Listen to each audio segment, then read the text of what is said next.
शंकर जी के गाना है, आप लोग देखिए, लाइक सब्सक्राइब करिएगा अच्छा लगे तो। और ये सावन का महीना है, इसमें ज़्यादातर भोलेनाथ का गाना चलबे करते हैं। बहुत आदमी यही गाना गा रहा है, आप लोग देखिए, लाइक सब्सक्राइब कीजिएगा अच्छा लगे तो। मंदिरा मंदिरा सुनीला ए पापा जी, मंदिरा है बड़ी दूर, मंदिरा है बड़ी दूर, मंदिर देखे चलेली बेटी हो पार्वती बेटी जोगिया दाइले दाइने बा, मंदिर देखे चलेली बेटी हो या जानू बेटी जोगिया दाइले दाइने बा,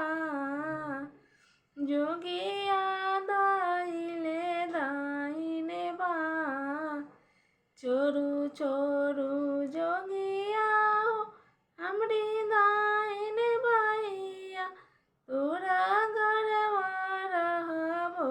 कुआर, तोरा घरवा रहबो कुआर, चोरू चोरू जोगिया हो हमरी दाइने बाइया, अभी बानी हम बानी लड़िकाना दा,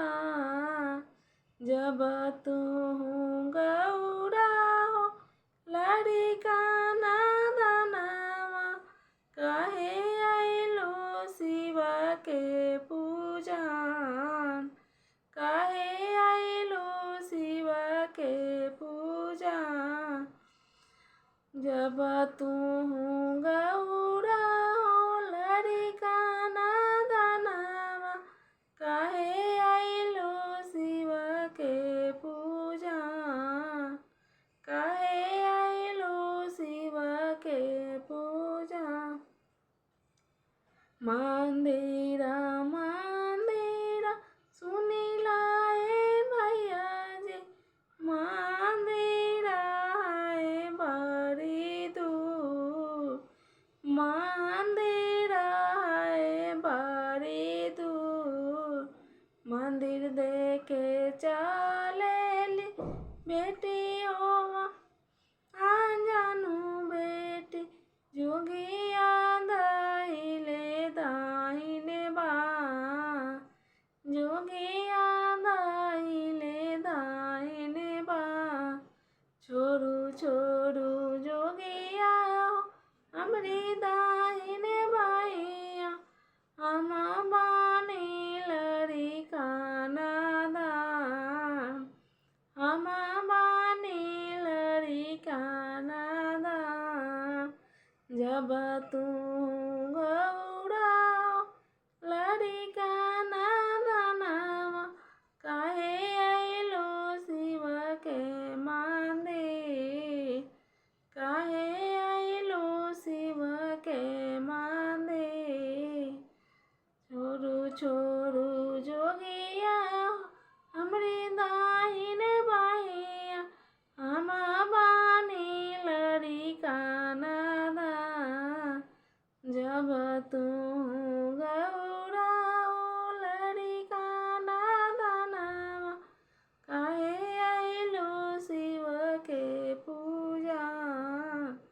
कहे आइलो शिव के पूजन, हम ही जे रानी शिवाजी एका ही दुलारोई, पापा जी से कैनी बिनती, पापा जी से अरज हमार, सुनी सुनी पापा जी हमारे अरजिया, हम जाइबो शिव के मंदिर,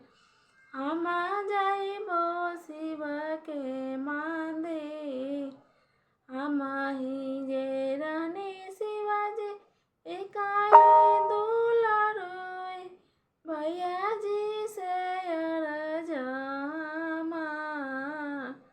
भैया